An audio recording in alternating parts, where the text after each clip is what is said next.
Welcome to the Karen Kenney Show. Hey, thank you so much for being here. I'm wicked excited to share this episode with you and tell you a little story. I always feel like it's like, gather around the fire, gather around the campfire, boys and girls and humans and furry kids. Auntie has a story for you. Oh my God. So today, if you're listening to this, if I did the math right, if you're listening to this on the day I think you're listening to this, then you will be listening to this on Thanksgiving. So the American holiday, not the Canadian one, right? So here in the US, on this day of publication, this should be Thanksgiving. And I have a giving thanks story. That's the title of this sucker. And it will make sense once I actually tell you the story. But first of all, let me just say, whenever you are listening to this story, I think every day is a good day for giving thanks and gratitude. You know what I mean? Like some people like to say, oh, November, like November 1, that's day 1 of giving gratitude and da da da da. I think every day is a pretty fantastic day for giving a little how you doing? I'm grateful, a little thankfulness, right? Meister Eckhart, the great philosopher and mystic, said that if the only prayer that you ever say is thank you, then that will be enough. So I think it's a powerful thing. Now, first of all, let me say this. Loyal listeners, I appreciate you being here and coming back and tuning in. I love hearing from you. Sometimes you guys will make comments, leave me comments on YouTube. So for the new folks, you may not know that this is not only a listening podcast, it's also a YouTube show. You can go and watch me sit here like a little weirdo talking to you, right? You just go to my YouTube channels. I think it's just like YouTube/Karen Kenney, whatever it is.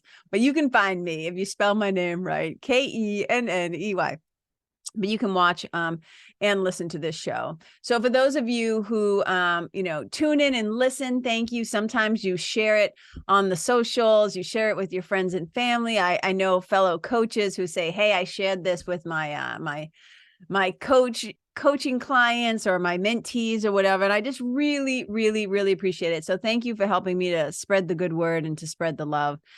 For those of you who watch on YouTube, thank you. For those of you who leave me comments, like it, had it, let me know that you tuned in. I super duper appreciate you. And for new people, thank you for being curious. Thank you for following your curiosity and showing up here today. All right. So those of you that know me, those of you that have been around the block with me for a few years. So this is like, I've been doing this show for like over 4 years. So for those of you who've been around the block, you know that I just absolutely love Mr. Fred Rogers. Fred Rogers is a hero of mine. He's one of the head honchos on my spiritual team, and I just adore him. And you might also be, right? You might have also grown up with the fabulous Fred Rogers, and you might also be a super fan like I am. And if you are, double amen, hands to that. But so you might be familiar with what I'm about to say. So Fred Rogers is a particular quote that he's famous for, or a story that he's kind of famous for, which is that when he was little and big scary things were happening in the world, or if he saw something on TV that disturbed him or frightened him or whatever, Mr. Rogers' mom would always say to him, look for the helpers. Look for the helpers. Yes, there might be buildings that are crumbling. There might be, awful things that are happening. But if you look around, you will always see people who are helping. So look for the helpers, because there will always be helpers. And I absolutely love this. I think it can be a really powerful practice, especially in times when you feel like you want to despair or give up or feel completely overwhelmed. I think what happens when you look for the helpers is it gives you hope. And for some people, it helps their nervous system feel a little more regulated, because when you feel helpless, when you feel like there's nothing you can do, that can be a very triggering thing for trauma.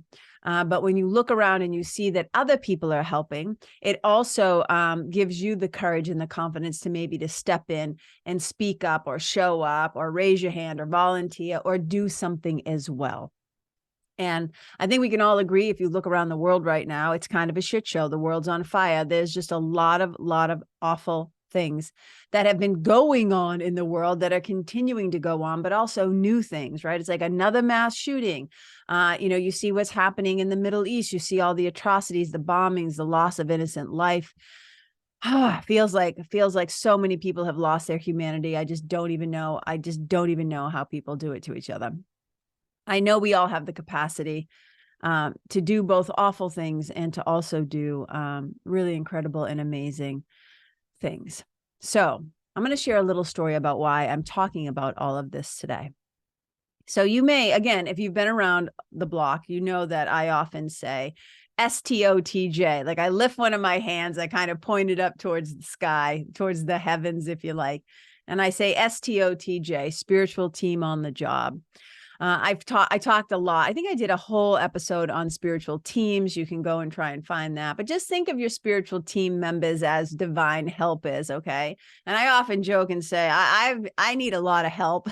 So I'm kind of a spiritual mutt. I have all different kinds of helpers on my spiritual team, some alive, some dead, some human, some animal. Some of my ancestors, my mom, of course, Jesus, a bunch of good people. Joan of Arc, she's back there. I'm pointing to her behind me. My mom, she's over there. I'm pointing to another picture of me and my mom when I was a little kid. So I have a lot of fantastic helpers, and Mr. Rogers is definitely one of them. And it was probably the spirit of Mr. Rogers that gave me a little nudge the other day. So here's the deal. All right. I had to go grocery shopping. I should say I get to go grocery shopping. Not everybody in the world has places where they can just drive their car to a place and there's a shit ton of food. P.S. So I'm just grateful for that. So I went food shopping, and I often don't just go to one place when I food shop.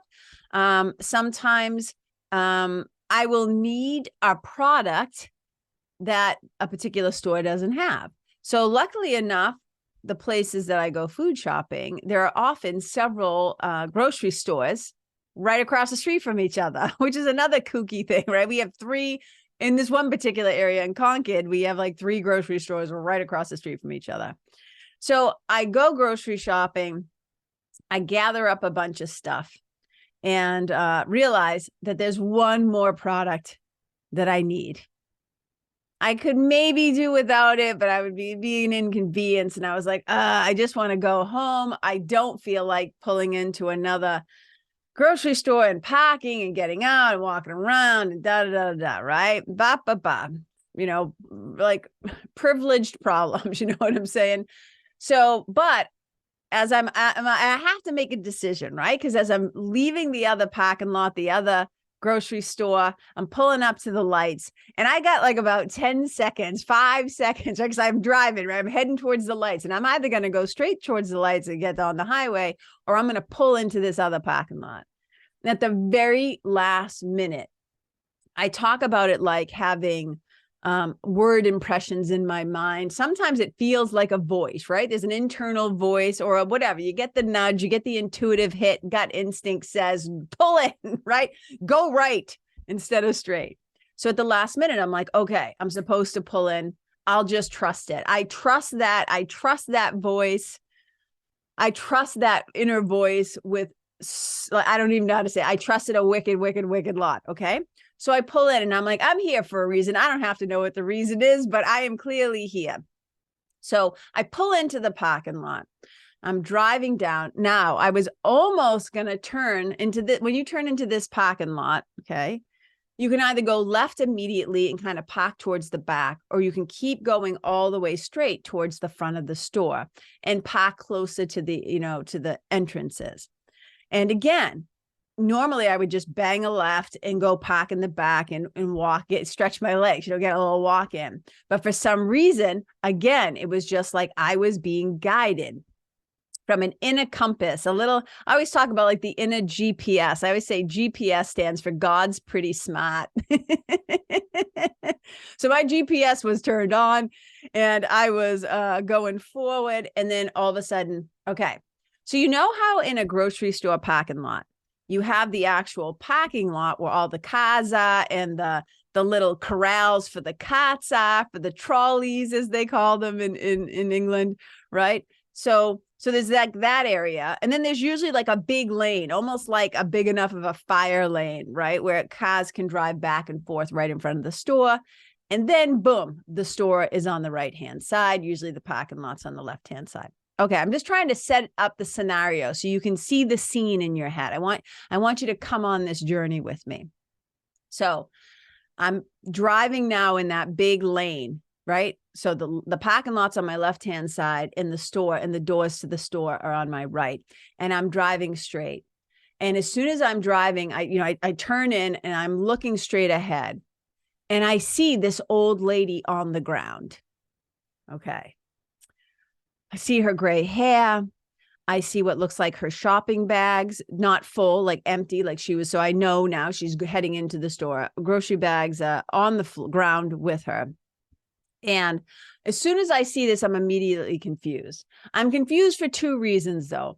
I'm confused because number one, right, my brain is doing like fast math. And it's like, what is this old lady doing on the ground, right? Like what happened? So immediately, okay, I can assess probably she fell, she tripped. I don't know. She's having a heart attack. She's having an incident, a medical incident. I don't know what's happening. And I'm like, oh my God, right? Why is this lady on the ground? But then the second reason why I'm confused. So let me preface this with saying there is a young girl.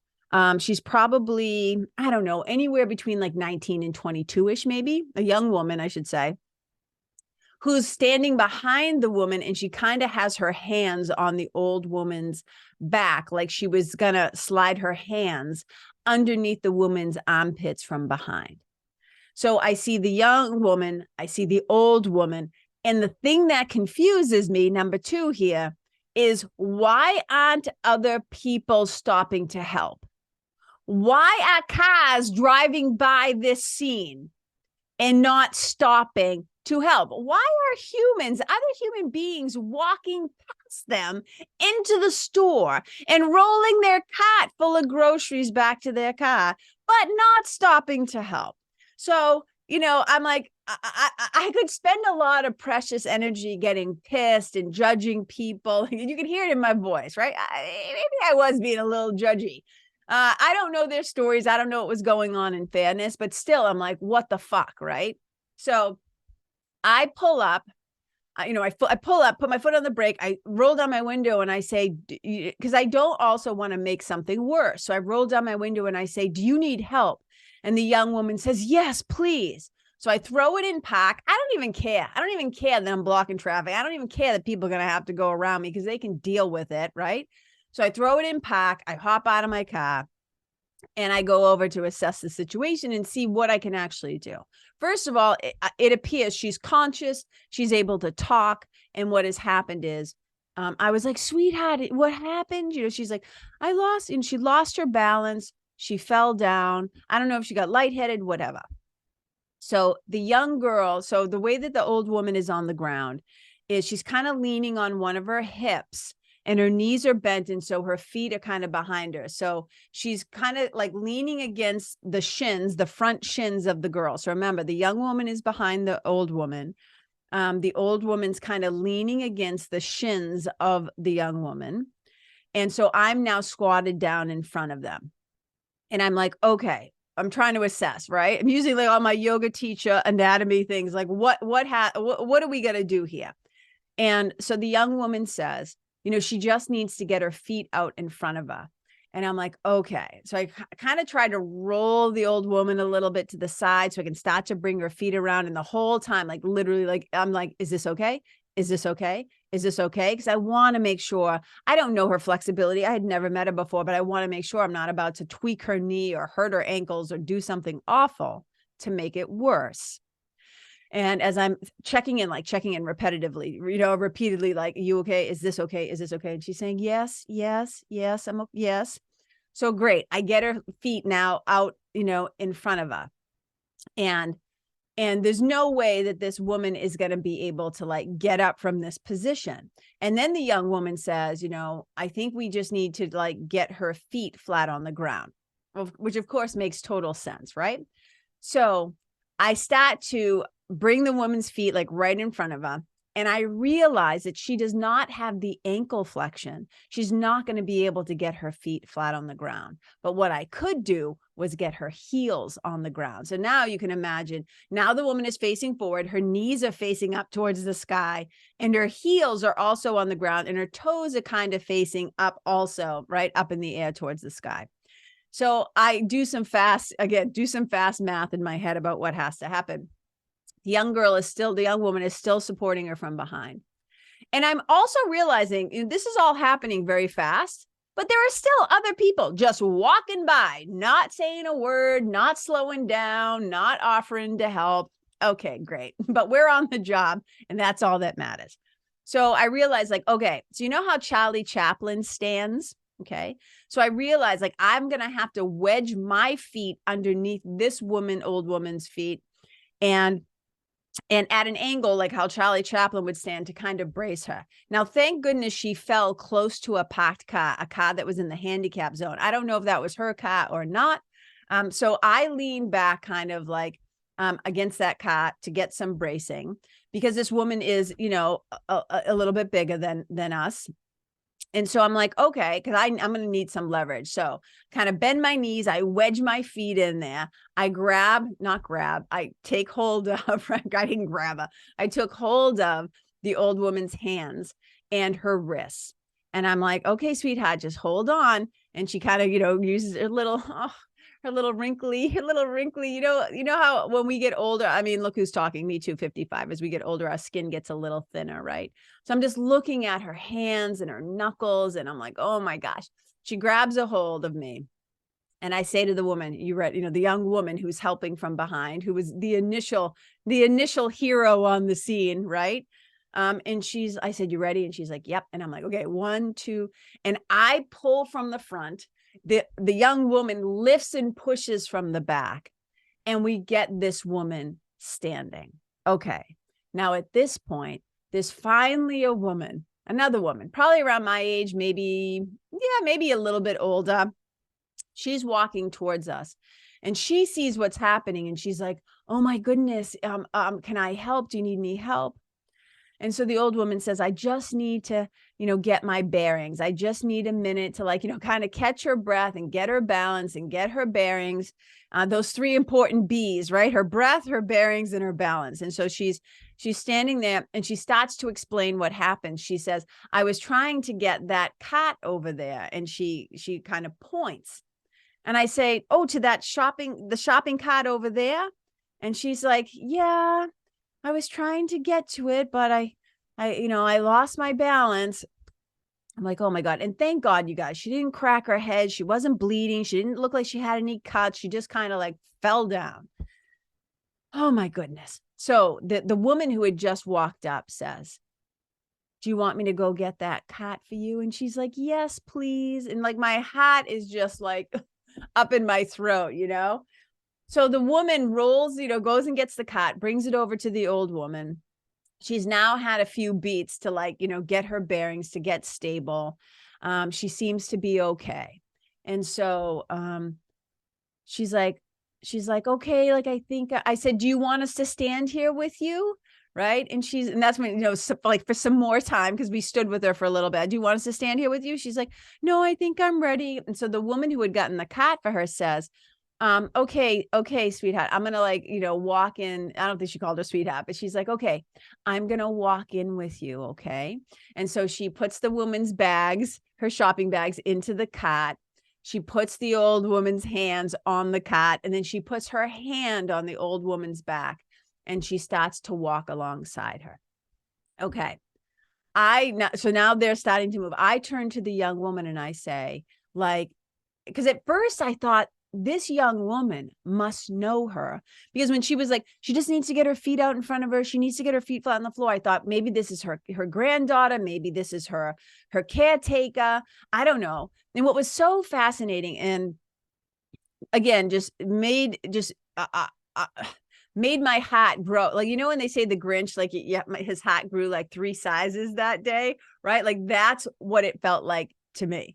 I was like, my hat just like grew, because when I first pulled up, there was like the old woman on the ground, these bags on the ground, these shopping bags on the ground. And then there was a drink container. It had some sort of like, it was see-through. So it had like a smoothie or some mango pea. I don't know what was in it, but there was also a drink on the ground.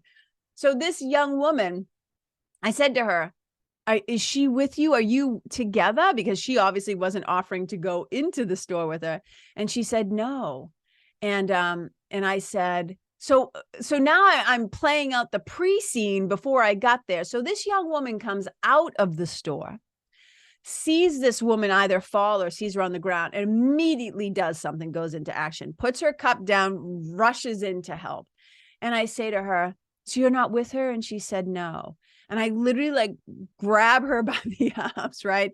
And I look at her and I say, thank you so much for being a good person. And she was like, oh, she's like, oh my God, of course. She's like, I had to do something. And then she looked at me and she said, thank you for helping. And I was like, oh my God, you know, again, of course. I'm like, I'm so happy you were here, you know? And so we said our goodbyes, and I get back in my car. I park my car. And as soon as I put it into park, I just start like crying my eyes out. I just burst into tears. And I think I'm crying for a couple of different reasons. First of all, the older I get, I cry. I mean, I cry every day as it is. And I cry over, of course, awful things, sad things that I see, of course, being a vegan, just knowing all the animal suffering in the world, being a human, knowing all the awful human suffering in the world, the 1,001 ways and a gazillion ways there are to suffer, and the things we do to each other, the horrible things that we do to each other and are doing to each other. You know, so I cry every day about that stuff, but I also cry when I see acts of kindness, when I see people being kind to other humans, when I see people being kind to animals, it immediately makes me cry. I have no shame around it. I think it's good for the soul. I think it's good for my bodies. Let that nice little emotional wash, right? It's nice and cleansing. So I pack and I'm crying because I'm so overwhelmed by the kindness of this young woman. She could have just ignored it like all those other people. She could have just walked on by, and she didn't. She immediately sprung into action because something in her heart, that divine spark that lives in her heart, recognized, you know, another human being in peril, in need of help. And she responded to the call of her heart. She took action. Number one. Also, the generosity and the kindness of the woman to slow down her agenda, to stop and check in, pick up the bags, go get the cat, to walk into the store with that woman. That also, my hat, like, and I think I probably also cried a little bit because when I get angry or when I get frustrated, I also cry. It's one of the things I do. Right. And I just think it's an old pattern, an old way, but I don't judge it. I'm like, I know that when I get frustrated, when I get overwhelmed, when I get angry, whatever, I cry. So I'm sitting there and I cry for a few minutes. And then I turn my mind back. I get back to the business of love, right? I'm like, I could sit here and focus on all the motherfuckers that didn't stop and help, right? Whatever their agenda was, whatever was more important than helping this old lady on the ground. Okay. Right. I'm like, I could put my energy there, or I could focus on the goodness that I just bore witness to. Right. I could focus on the love and the kindness and the compassion and the empathy that I just bared witness to. Right. And so that's what I did. So I go into the store, I do my shopping. Every aisle I only need one item. Every aisle I go down, I only need one item, but I am now going up and down the aisles looking for the old lady to make sure she's still on her 2 feet. I spot her. She seems fine. I watch her I'm at the, like a creeper. I'm like a stalker at the end of the aisle, like peeking around the peas, like, is she okay? She seemed to be fine. So I go about my business, right? You know what the funny thing is? This is the best thing. This is why I know STOTJ. They didn't even have the item that I needed in stock. I was shit out of luck on that front, but I knew I had been placed where I was needed. I knew I had been placed. Me and Mr. Rogers, like, as my mentor, as one of my teachers, as one of my heroes, right? Look for the helpers. I did a whole podcast on this. It was based on this concept of look for the helpers, but I titled it Be the Helper, because we have so many opportunities in life. Sometimes we're going to be the ones that are knocked on our ass. We're going to be the ones on the ground. We're going to be the ones that are anxious or depressed or scared or whatever, right? Has been in the car accident or, took a fall, walking on a curb or coming down whatever the thing is. There are going to be times in our lives when we're going to be needing help. We're going to be overwhelmed and we're going to be looking around, right? When we're going to feel powerless or helpless, and we might be looking around for help is for ourselves, but also in great catastrophes, we might be looking around for helpers, right? But sometimes we get to be the helpers. We get to, right? I always say love is like action, right? Love and action go together, because action is the voice of the heart. Love is the voice of the heart. And we get to step up. And whether that's speaking up, showing up, right? Writing your senators, right? Volunteering your time, whatever it is, donating money, right? We always have 1,001 ways to also be a helper. And I was so grateful for that opportunity, but I just thought it was so wicked funny that I didn't even it wasn't even about the item. I knew that I had been directed and sent where I was needed. And I had an opportunity to strengthen those helper muscles, to put it into action, right? To not just talk the talk, to walk the walk, and to do what needed to be done. And it was a blessing for me to have that opportunity. Right? I'm not saying God. I mean, I wish the old lady hadn't fallen down at all. Of course. But seeing her there gave me an opportunity to do something about something. Because you know what? I can't stop the bombs dropping, right, in Gaza. I can't make them stop killing innocent people and babies and, Hamas and the war and like all this stuff. I can't stop people going into bowling alleys and schools and synagogues and mosques and churches and killing each other because our skin color is different, or because I can't stop all the insanity in the world, right? I can try to educate myself. I can try to vote appropriately. I can try to, send money when I can, donate when I can, talk about it when I can, all those things. Right. But sometimes you're like, I can't fly across the world and go help those hungry children. Well, what can I do? I can feed hungry children in my neighborhood. Do you know what I mean? It's like we can start with those close to us. And I talked about this on a previous podcast. I did that not that long ago. So I was just so grateful to get to bear witness to another human being's not only, I think this is going to sound a little weird saying this, but seeing another person's frailty, seeing how precious, right? Seeing how precious time is, that this woman is now older. She doesn't have the strength of her youth, the flexibility of her youth, the ability to get herself up off the ground.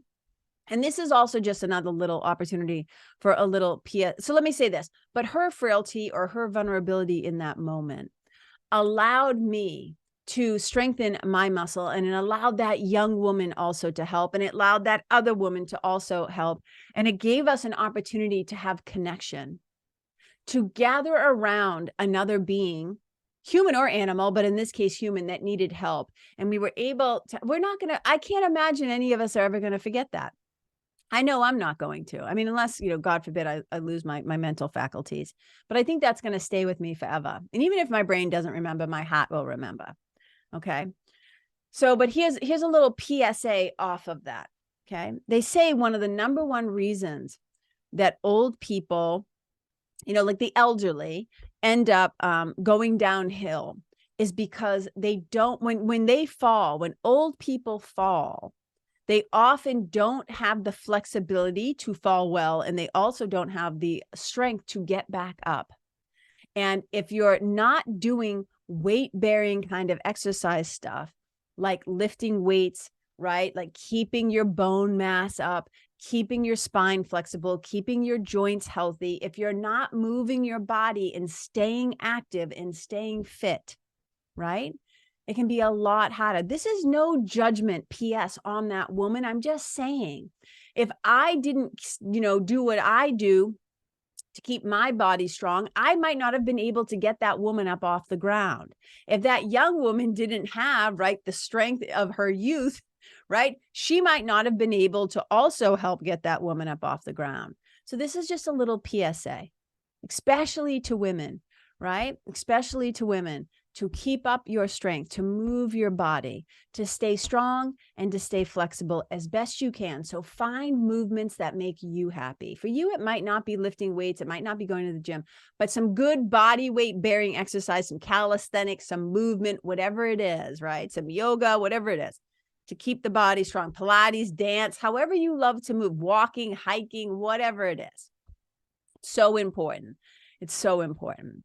So I just want to, this is a giving thanks story. And I'm giving thanks that, first of all, my spiritual team told me to go to that parking lot. Okay. Number one, giving thanks for the divine and my divine helpers for directing me.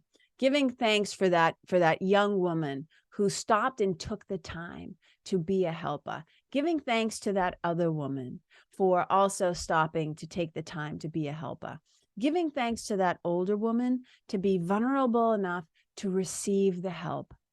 Because I know some people who'd be like, I'm okay, I don't need the help. She clearly needed the help. She knew she needed the help, and she allowed herself to be helped. So grateful for that. I was also grateful for the store for not having my item because it gave me a really good laugh, and it just cemented once again, right, why I have so much faith, because I have too much evidence to know and see that the divine guides me. It has me go where it would have me go. It has me do what it would have me do. It has me say what it would have me say, and to whom. So every day I ask, please use me, please use me, please use me. And I was so grateful. I was so grateful to be able to be used in a good way on that day. So you guys, here we are on Thanksgiving. First of all, I hope you're having a compassionate Thanksgiving. I hope as each year goes by, as you become more educated, more knowledgeable, more sensitive, more aware, you might start to lean towards a more compassionate and humane Thanksgiving. And I always think it's so weird that we have a day of thanks that is kind of centered around these millions and millions and poor millions and poor millions, these poor turkeys and animals, millions upon millions of birds just slaughtered so we can have a meal together. Right. You know, I'm always going to say something. I'm always going to say something about the poor, dead, murdered animals. Right. So hopefully you're having a compassionate Thanksgiving in some way. And hopefully also, I want to say this, if you have an opportunity to be around, and I think that's what last week's, if I'm remembering right, last week's episode was about, to be specific. If you're sitting around, if you're lucky enough to be around other people that like you or love you and are sharing this day of thanks with you, it's breaking bread with you or sharing a meal or whatever it is. It might be friends, it might be family, it might be FaceTiming, whatever it is. If you have an opportunity to go around the table or go around the Zoom room or whatever it is, even if it's one other person, and just say what you're grateful for today, be specific. Tell people specifically what you're grateful for. And especially if you're telling and talking about them. Being specific is so important. And if you are not going to be able to be in person with your people, if you're not going to be able to be on Zoom and see each other's faces, and you're not going to have an opportunity to share your love and spread the good word that way, reach out, pick up the phone, call somebody, write a letter. If you're going to send a text, be specific. Don't just say, like, really. If you have some helpers in your life, if you have some people who have helped you along the way, what a fantastic day to reach out and let them know how much you appreciate them, how much you see them, how much you understand what you have been given, the gifts you've been given from them. I don't mean material things. I mean their friendship, their love, their support, their honesty, their kindness, their teaching, their mentoring, their coaching, whatever it's been. Reach out and let people know. Reach out and tell them specifically why you are grateful for them. And, wherever you go out in the world today or any other day, if the opportunity to be a helper. Now, I'm not talking about unhealthy, what's the word I'm looking for? imbalanced relationships where you just give and give and give and give and give and give, and people just take and take and take and take and take. I'm not saying that because that's that is not a good feeling at all. Right? So, but being a helper and getting to help on terms that feel balanced and healthy and wonderful, it's like, that's always great. You know, that's a totally different feeling. That's like, oh my God, it feels like fireworks going off or confetti falling, right? It's like, oh my God, it's so cool. So those of you who are watching this show, you'll notice throughout this show, there have been some fun little visual surprises. So you guys, if you're a listener of the show, this might be an episode that you want to go watch so you can see what I'm talking about. That's the only hint I'm going to give you. Wink, wink. It's a fun one. So you can go and check it out. So you guys, I just want to take a moment to thank all of you and each of you, for you whose ears I am in right now. Thank you so much for being a part of the Karen Kenney Show family. I appreciate you so much. I'm sending you so much love. And I hope you have a fantastic day. I hope you get to be with those you love, doing what you love. And that know that you have helped me by being a subscriber, by listening, by downloading the show, by sharing it with your friends and family. Every time you tune in, right, and get the message in, it helps me out. So thank you so much. And you guys, wherever you go today, may you leave yourself, may you leave the people, the planet, the animals, the environment better than how you found it. Wherever you go, may you not only be a helper, but may you, having been there, you and your presence and your love, you having been there, be a blessing. Bye.